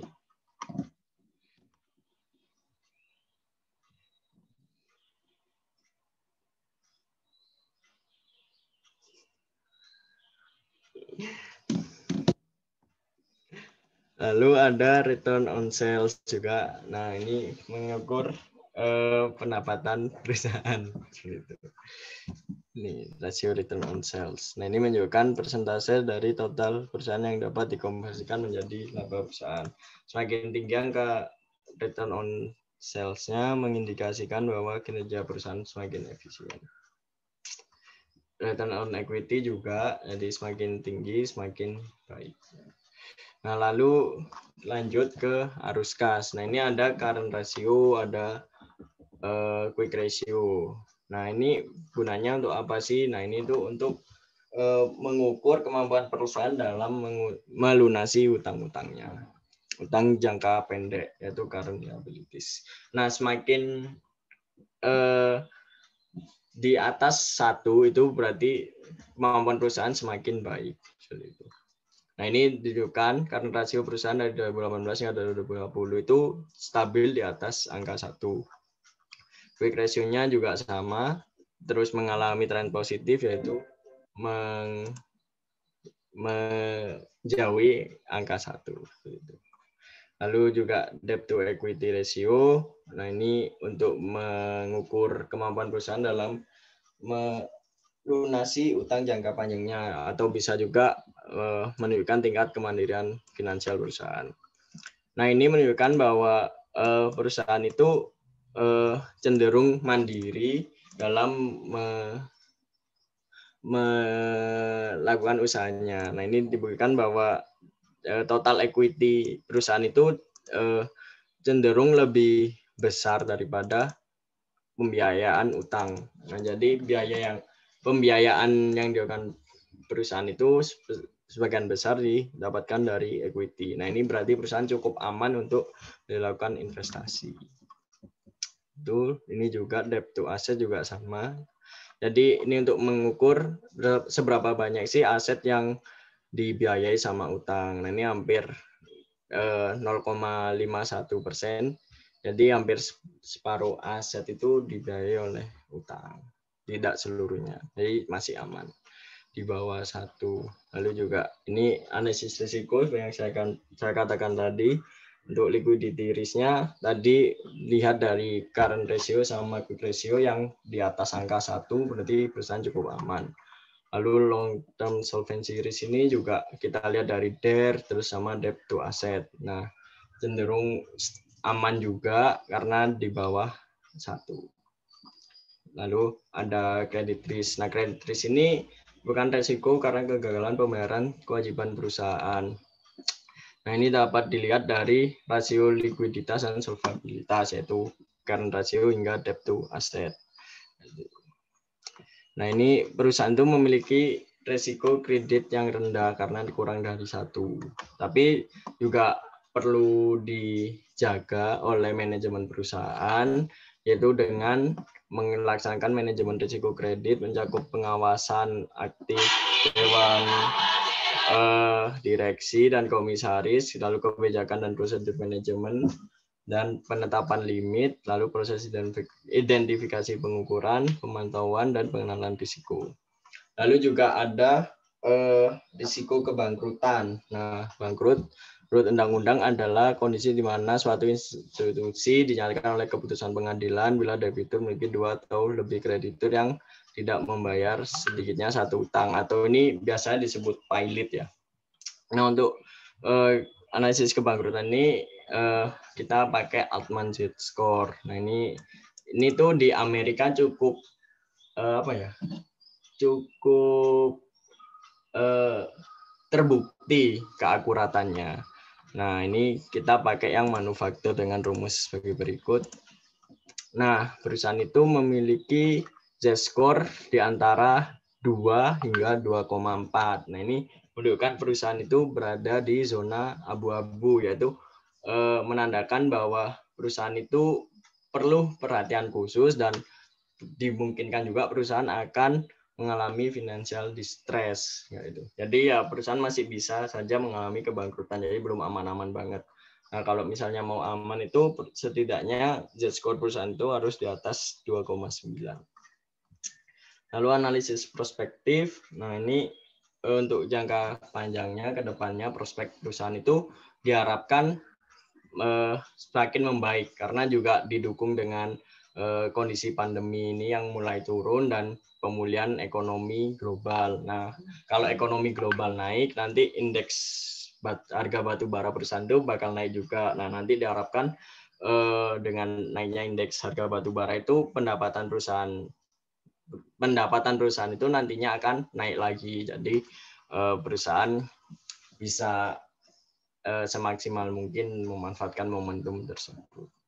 Seperti itu. Nah, lalu juga pandemi ini juga menjadikan pembelajaran bagi perusahaan, yaitu mungkin lebih ke digitalisasi. Nah, dengan adanya digitalisasi ini juga perusahaan bisa mengefisiensikan beban-beban yang dikeluarkan perusahaan.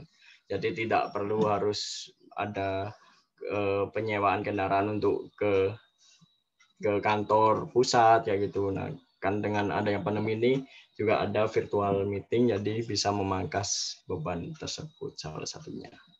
Oke, mungkin itu saja dari saya.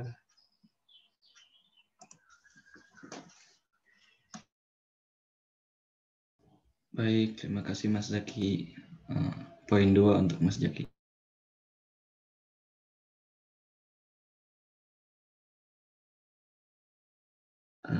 Pak, apakah kita lanjut ke yang selanjutnya atau gimana? Oke ya, makasih Mas Zaki tadi cukup lengkap paparannya ya. Cuman tadi yang untuk khusus utang pajak nanti ditambahin ya. Jadi yang lainnya juga sama. Biasanya karena kita kepingin melihat kewajibannya perusahaan yang sudah dia lakukan, itu kita mungkin yang ada satu kolom khusus, sheet khusus terkait dengan utang pajak. Ya. Dari situ kita nanti bisa mengenal jenis pajaknya apa saja yang dia punyai. Kemudian yang kedua, nominalnya berapa. Ya. Kemudian yang akan dibayarkan di depan itu seperti apa ke depannya. Oke, yang kedua silakan untuk paparan ya. Sambil ini saya nggak tahu nih kok tahu keluar dari kelas saya, kelas ini. Zoom, bukan Zoom-nya, ini bermasalah ininya di internet saya. Iya, lanjut dulu aja. Silakan. Oke, Pak. Silakan Pak Andrea. 10 menit ya. Maksimal ya. Udah bisa share screen, Mbak?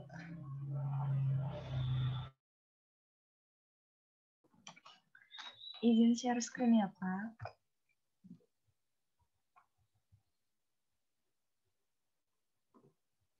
Pak, ini dibahasnya dari awal kayak Zaki tadi, Pak? Atau Nggak apa-apa, dari awal nggak apa-apa. Dari awal nggak apa-apa. Biar tahu, kan kita mengetahui proses bisnisnya juga. Kalau angka-angka itu kan hanya gambaran aja. Ya. Oh iya. Saya buatnya ini di Word ya, Pak, nggak apa-apa ya? Ya, boleh. Padahal mintanya Excel saya kemarin. Excelnya saya bikin, cuman untuk kayak rasio-rasionya sama lab kill-nya, cuman untuk penjelasannya saya taruhnya di Word. Oke, campuran juga boleh. Ya. Ya, maaf Pak, sepertinya kemarin miskom dari sayanya ke teman-teman. Apakah sudah terlihat, teman-teman? Sudah, Andre. Izin off cam ya, Pak, karena nanti nge-lag.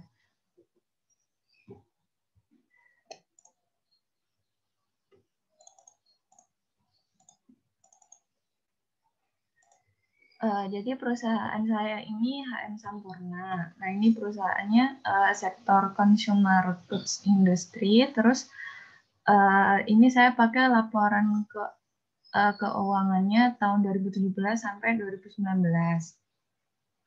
Terus untuk analisis keuangannya, saya buat analisis yang time series sama common size vertikal sama analisis selisih. Jadi kalau yang time series ini dicari perubahannya dari tahun selisih tahun 2018 ke 2017, terus 2019 sama sebelumnya 2018. Terus kalau yang common size vertikal ini dibandingin dengan total liabilitas sama ekuitasnya.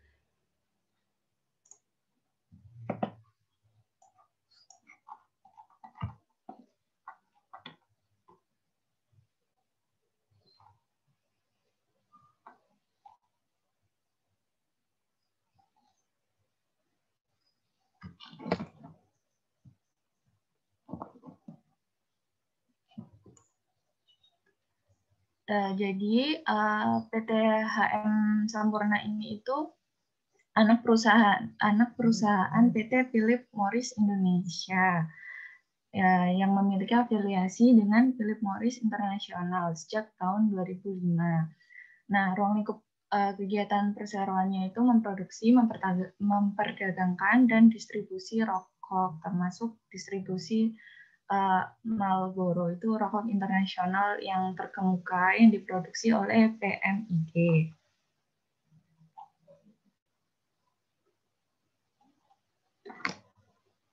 Terus untuk analisis supply chain, PT HM Sampurna itu sudah punya laboratorium Reduced Risk Product atau RRPS untuk melakukan penelitian emisi yang dihasilkan oleh produk bebas asap. Nah, jadi si HM Sampurna ini tuh akan mengembangkan produk rokok yang lebih bebas asap. Jadi ini kayak jenis produk alternatif yang memiliki risiko lebih rendah.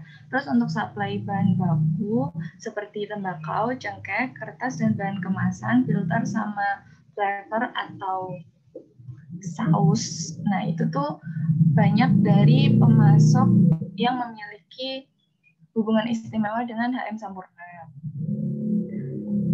Terus untuk pabriknya, Sampurna memiliki beberapa pabrik. Terus untuk proses fabrikasi, yang pertama proses produksi, ini saya bikin bagan, cuman formatnya ternyata agak berantakan.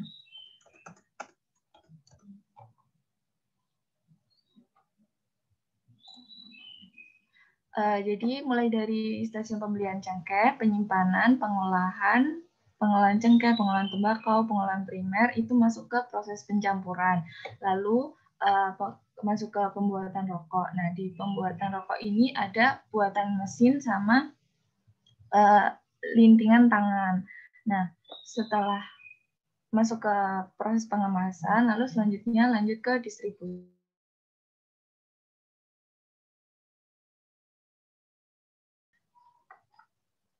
Masuk ke struktur biaya. Nah, dari HPP di luar cukai, perusahaan itu HPP-nya menurun pada tahun 2019 karena penjualannya lebih rendah. Jadi HPP-nya itu mengalami penurunan sebesar 3,5%. Nah, biaya operasional berupa biaya penjualan dan beban umum administrasi mengalami kenaikan 5,1%, jadi 9 triliun karena ada kenaikan biaya royalti sejalan dengan pertumbuhan merek yang baru. Dan ada kenaikan investasi pemasaran.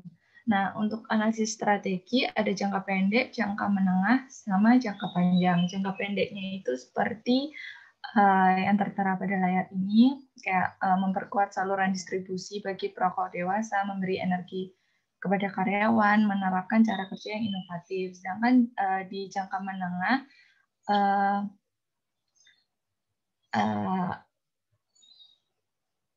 Sampurna itu kan lagi mengembangkan produk alternatif yang baru, yang produk alternatif yang memiliki risiko lebih rendah tadi. Itu merupakan strategi jangka menengahnya.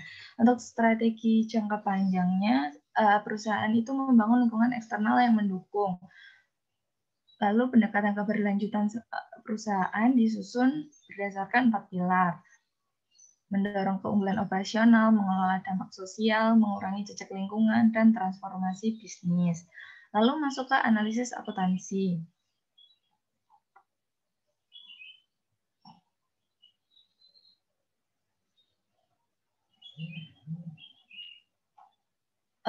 Kualitas pelaporan dan fleksibilitas kebijakan akuntansi. Laporan keuangan konsolidasi perusahaan itu disusun menggunakan asumsi kelangsungan usaha. Nah, asumsi ini tuh digunakan atas pengetahuan manajemen, atas fakta-fakta dan keadaan sekarang.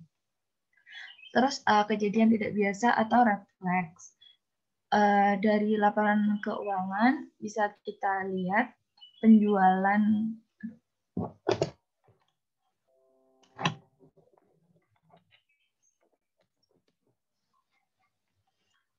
mengalami penurunan, tetapi beban umum dan administrasi naik. Jadi pada tahun 2018, penjualan itu mengalami penurunan. Nah, tapi HPP-nya juga ikut turun kan, tapi beban umum dan administrasinya itu mengalami kenaikan. Nah, oleh karena itu kejadian ini tuh harus ditelusuri lebih lanjut, karena biasanya ketika penjualan itu turun, beban umum dan administrasi itu harusnya sejalan. Jadi harusnya terjadi penurunan, tetapi ini yang ada malah terjadi kenaikan beban umum dan administrasi. Terus yang kedua, laba tahun berjalan yang terus mengalami peningkatan, tetapi tidak sejalan dengan arus kas operasi. Jadi laba perusahaan dalam 3 tahun itu terus mengalami kenaikan. Nah, di mana seharusnya hal ini tuh sejalan dengan arus kas operasi, tapi arus kas operasi dalam 3 tahun itu menunjukkan nilai yang fluktuatif. Sehingga dibutuhkan penelusuran lebih lanjut terkait refleks ini. Lalu yang ketiga, peningkatan penjualan tidak sesuai dengan piutang usaha. Karena perusahaan ini merupakan perusahaan yang besar, umumnya penjualan itu terjadi secara kredit, di mana akan terjadi penambahan piutang usaha. Nah, piutang usaha ini dihitung dari penjumlahan piutang usaha pihak ketiga dan piutang usaha pihak berelasi.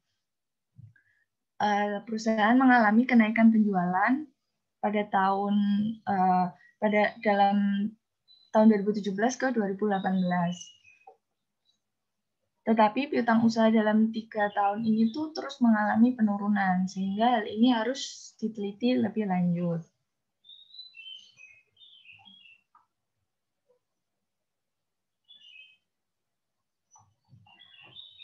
Selanjutnya analisis time series dan selisih. Pada struktur modal, jumlah utang perusahaan itu mengalami peningkatan, sehingga dalam 3 tahun memiliki utang rasio antara 20% sampai 30%. Kenaikan utang usaha ini disebabkan adanya peningkatan kewajiban lancar. Peningkatan kewajiban lancar disebabkan karena adanya peningkatan utang cukai. Lalu untuk aset, Dalam 3 tahun terakhir, perusahaan ini mengalami kenaikan. Rata-rata aset lancar dalam 3 tahun sebesar 80,77%, sedangkan aset tidak lancar 19,23%. Aset lancar lebih tinggi daripada aset yang tidak lancar itu wajar karena perusahaan ini merupakan perusahaan manufaktur semi-consumer goods, sehingga jumlah aset lancar ini pasti lebih besar dari aset tidak lancar perusahaan. Lalu selanjutnya analisis profitabilitas. Yang pertama gross profit margin. Gross profit margin ini perbandingan laba kotor perusahaan dan penjualan perusahaan. Dalam 3 tahun, rasio GPM perusahaan ini membentuk lembah. Jadi pada tahun 2018 mengalami penurunan, lalu tahun 2019 mengalami kenaikan lagi. GPM ini tuh dipakai untuk melihat kewajaran penjualan produk ke pihak yang mempunyai hubungan istimewa. Lalu selanjutnya operating profit margin. OPM ini menunjukkan perbandingan laba operasi dibandingkan dengan penjualan. OPM ini telah memperhitungkan beban penjualan dan beban umum serta administrasi perusahaan. OPM perusahaan selama 3 tahun ini membentuk lembah. Jadi pada tahun 2018 mengalami penurunan, tapi pada tahun 2019 mengalami kenaikan lagi. Lalu selanjutnya pre-tax profit margin atau PPM. PPM ini rasio yang menunjukkan perbandingan antara laba sebelum pajak dengan penjualan. Perbedaan dengan rasio yang sebelumnya, rasio ini tuh memperhatikan beban dan penghasilan keuangan yang dimiliki oleh perusahaan. Sama dengan rasio yang sebelumnya, PPM perusahaan ini membentuk lembah karena terjadi penurunan di tahun 2018. Lalu selanjutnya ada corporate tax to turnover ratio atau CTTOR. Rasio ini adalah rasio beban pajak penghasilan dengan penjualan. Sama dengan rasio sebelumnya, rasio ini juga membentuk lembah karena terjadi penurunan di tahun 2018. Lalu selanjutnya ada net profit margin. NPM adalah rasio antara laba bersih yang diperoleh perusahaan dengan penjualan. NPM juga membentuk lembah karena terjadi penurunan pada tahun 2018. Lalu ada dividend payout ratio. Dividend payout ratio merupakan perbandingan dividen yang dibayarkan dengan laba bersih yang diperoleh perusahaan.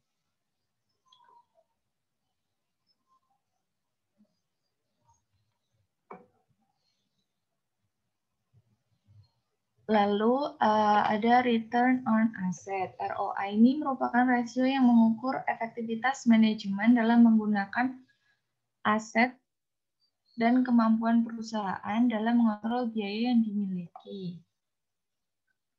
Jadi ROA perusahaan dalam 3 tahun ini mengalami penurunan karena rendahnya ROA ini karena disebabkan karena lini usaha perusahaan ini bersifat kapital intensif. Untuk perusahaan yang sejenis saya belum mencari benchmarknya sekitar berapa.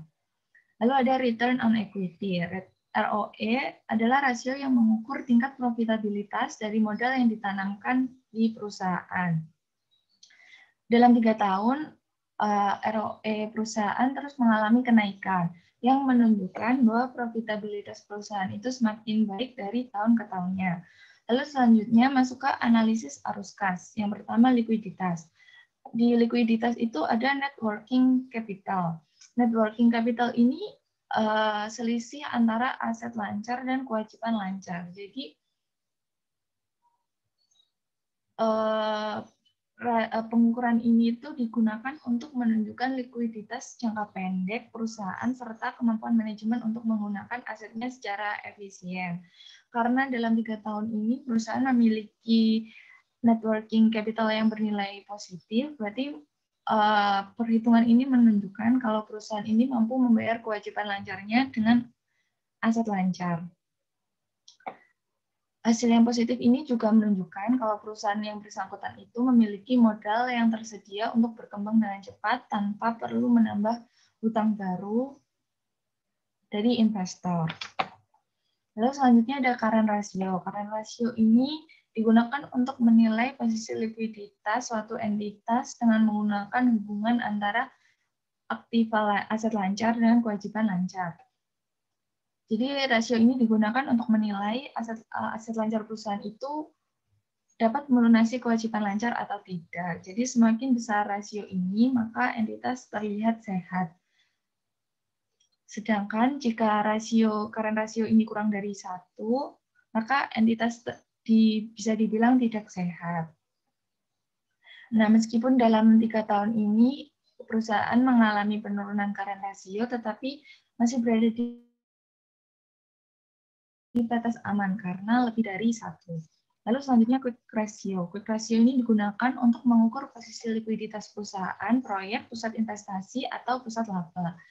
Quick ratio ini hanya memperhitungkan kas dan item setara kas untuk perhitungan dan interpretasi. Dalam 3 tahun, perusahaan mengalami penurunan quick ratio, tetapi quick ratio ini masih lebih dari 1. Jadi aset lancar entitas masih lebih tinggi dari kewajiban lancar, yang berarti entitas dapat melunasi kewajiban lancar. Lalu selanjutnya ada cash ratio. Cash ratio ini untuk menilai perbandingan antara total kas dan setara kas dengan kewajiban lancar perusahaan. Cash ratio ini adalah kemampuan perusahaan untuk mampu menutupi hutang dalam jangka pendek. Nah, dalam 3 tahun, cash ratio perusahaan ini masih di atas 1, sehingga dikatakan perusahaan memiliki uang yang cukup untuk membayar tagihan jangka pendek. Lalu yang kedua ada analisis solvabilitas. Dalam analisis solvabilitas, yang pertama ada debt to equity ratio. DER ini digunakan untuk membandingkan jumlah utang dengan nilai ekuitas. Rasio ini juga disebut sebagai leverage ratio, yaitu rasio yang digunakan untuk mengukur suatu nilai investasi yang ada pada suatu perusahaan. Dalam 3 tahun, perusahaan memiliki DER yang terus meningkat. Berarti perusahaan ini mendapatkan pendanaan dari investor, tidak mendapatkan pendapatan dari perusahaan sendiri. Sehingga hal ini tuh harus diawasi secara ketat, karena perusahaan harus membayar utang yang telah dipinjam dalam kurun waktu tertentu. Lalu selanjutnya ada debt ratio.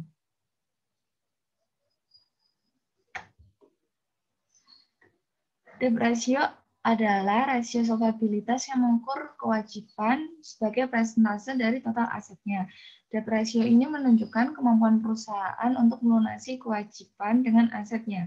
Jadi dengan kata lain, berapa banyak aset yang harus dijual perusahaan untuk melunasi semua kewajibannya.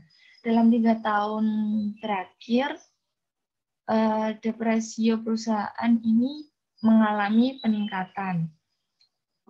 Tetapi ketika debt ratio itu masih di bawah nilai nolnya, kalau misal debt ratio 0,5 itu, perusahaan memiliki aset 2 kali lebih banyak daripada kewajibannya.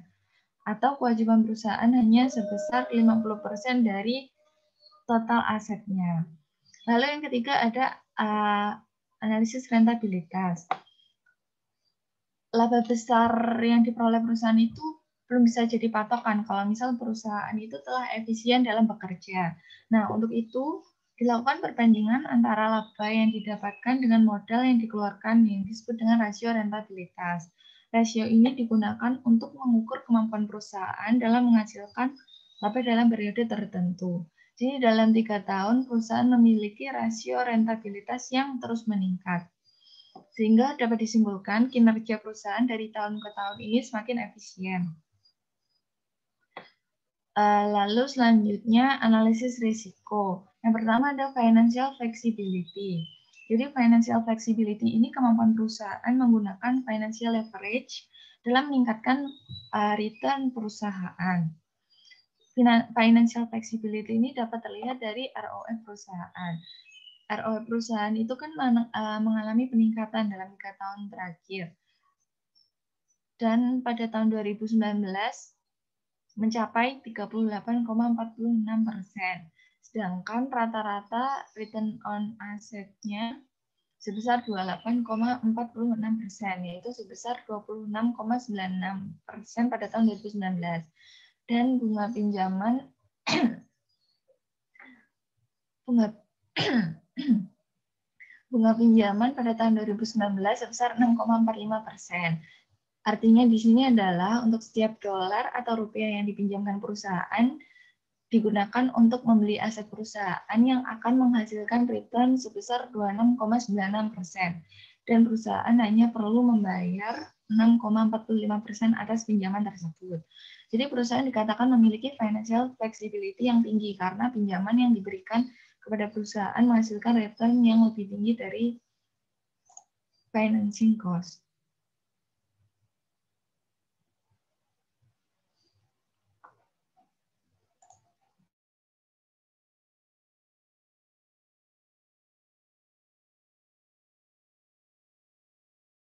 Mengevaluasi risiko likuiditas jangka pendek perusahaan dan dalam membiayai keperluan jangka panjangnya. Jadi berdasarkan rasio likuiditas yang telah dibahas sebelumnya, perusahaan ini memiliki rasio risiko likuiditas yang rendah mengingat perusahaan memiliki aset lancar yang lebih banyak daripada liabilitas jangka pendeknya. Lalu selanjutnya ada long term solvency risk. Ini menunjukkan risiko gagal bayar perusahaan. Dalam hal ini, indikator yang dapat digunakan yaitu debt ratio dan debt to equity ratio. Berdasarkan debt ratio sama debt ratio perusahaan tadi, perusahaan memiliki long term solvency risk yang normal karena dana masih di bawah batas maksimal 4 sesuai dengan ketentuan perpajakan, dan debt ratio-nya masih di bawah 1. Lalu ada credit risk. Ini merupakan risiko perusahaan yang tidak dapat memenuhi kewajiban membayar bunga dan utang yang jatuh tempo. Perusahaan itu tidak memiliki kredit di atas jumlah tertentu dijamin oleh bank garansi dari pelanggan.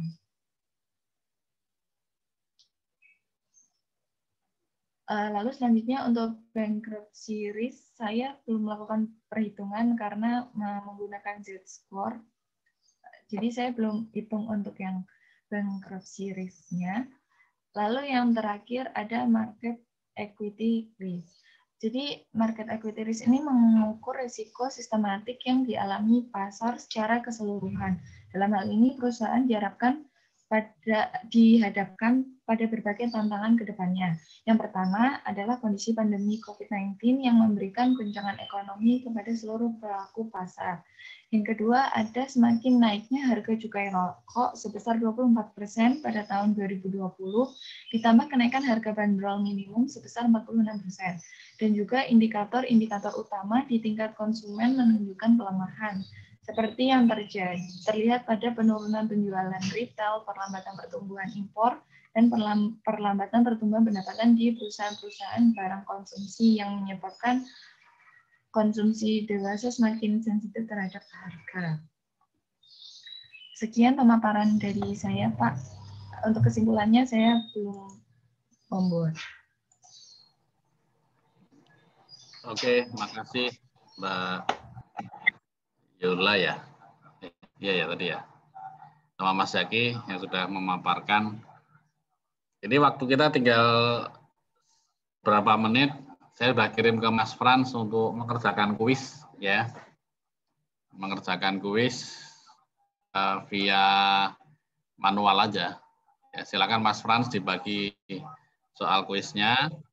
Nanti silakan dikumpul jawabannya via WA ya.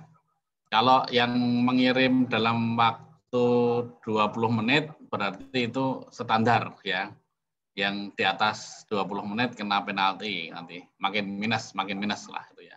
Boleh ngirim besok ya, tapi maksimal angkanya bisa 0 nanti kalau ngirimnya besok ya. Jadi saya kasih waktu 20 menit untuk mengerjakan kuis. Sudah saya kirim ke Mas Frans ya. Selamat mengerjakan. Kita ketemu pekan depan masih kuliah ya, Mas Frans? Masih Pak. Masih. Oke, kita ketemu di pekan depan lagi. siapkan 2 volunteer lagi untuk presentasi ya. Tapi tematik, nanti tematik nggak keseluruhan. Tadi udah bagus, tapi kita mulai pekan depan tematik, khususnya yang saya tadi minta, kita ke rasio saja, besok langsung ke rasio fokusnya. Ya. Dan pekan depan juga kuis pertemuan kedua, ketiga ya, sama ya. Multiple choice lagi. Silakan dikerjakan, saya tunggu hasilnya, dan nanti dijabri ke saya semua. Ya. Dijabri ke saya, yang sakit nanti dapat dispensasi lah dari saya, kan ada yang sakit tipes 1 orang dapat dispens nanti ya. Khusus yang sakit bisa waktu lebih ya. Oke, tetap mengerjakan kuis tapi waktunya bisa dilebihkan ya. Terima kasih, selamat siang, assalamualaikum warahmatullahi wabarakatuh. Waalaikumsalam warahmatullahi Waalaikumsalam. Terima kasih, Pak. Terima kasih, Pak. Terima kasih, Pak.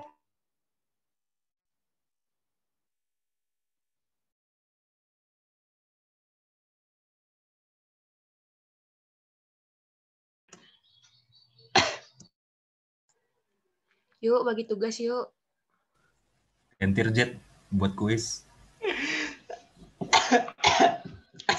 Haus. Yuk, Jet. Dadah Gita, absen 9, dadah. Hah? Apa sih? Anjir. Frans, nih ditulis oleh Absennya, Frans, ya? ulang. Apa langsung A, B, C gitu? Langsung aja kali ya. Di stabiloin di Word. Iya, Pak, distabiloin aja. HP-nya di stabilo ya. Iya. Tapi manual katanya tadi. Bukan ya?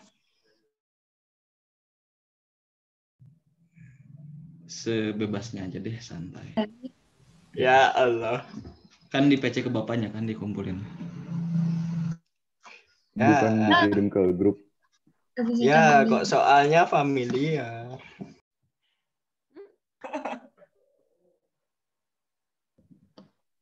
Selamat mengerjakan. Ayo, Jadi Jet. ditulis di kertas gitu. Frans, kertasnya gimana, Frans? Frans ini gimana sih, Frans? Tulis di kertas atau diketik sih jawabannya? Iya, Nah. bapaknya belum bales ya, ya. Ayo Frans, 20 menit Frans. Mati.